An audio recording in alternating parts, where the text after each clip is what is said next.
So we're getting some detail now on what the US and EU agreed in terms of how they're going to trade with each other. Remember, the initial agreement came out a couple of weeks ago. Now we're getting details. So you're going to have that 15% US tariff on goods coming in from Europe, but there's going to be concessions on sectors. So like European cars, for example, European semiconductors, European pharmaceuticals, they will be paying a reduced tariff than they otherwise would have in terms of those sectoral tariffs when President Trump announces those. There may be a concession for European steel and aluminium and derivative products. That's conditional on the EU meeting certain conditions. For example, there's a line in there about ensuring that their markets ring-fenced from overcapacity. I think that's code for tackling cheap steel coming from China.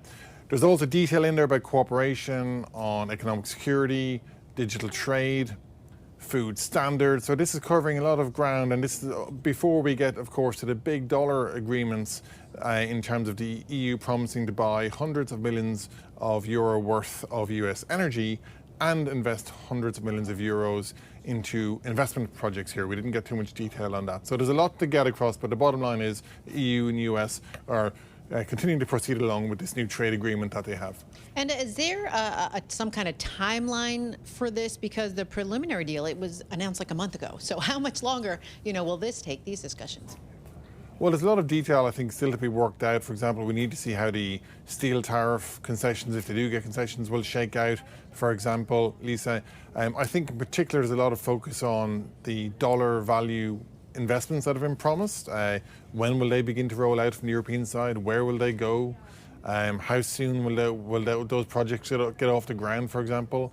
Now, on the EU side as well, they're promising concessions, for example, and allowing in more American seafood, more American farm produce, that type of thing. So there's a baseline agreement there that gets up and running pretty quickly. The 15% tariff rate's up and running, and it'll cover lots of merchandise goods. But there is detail to be worked out in these other sectoral tariffs and on the investment side of things. And anything that's been left out or still be subject to tariffs that people might be interested in?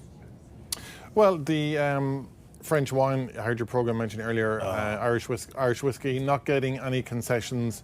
That's going to be more expensive coming to the US, I think, as of now. You just saw Paul's face drop.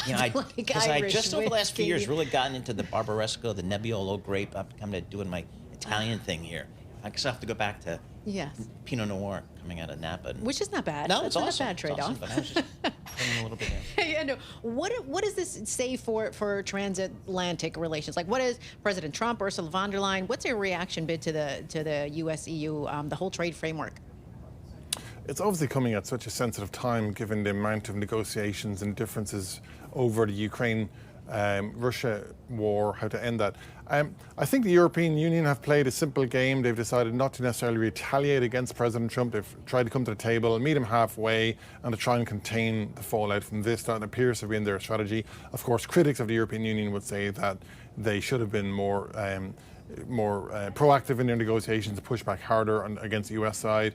The US, of course, President Trump and the White House will claim that they've won major concessions from one of the world's biggest economic blocs. But the backstory, as you mentioned, is on paper at least there is some agreement here. They're moving in the same direction, and that's obviously important given both the EU and Washington are trying to keep a common course when it comes to bringing an end to that war in Ukraine. So net, you'd have to say it keeps the both sides on track, the alliance of sorts on track for now. It's probably in a better space than it was a few months ago when President Trump was making some pretty fierce threats against trade with Europe.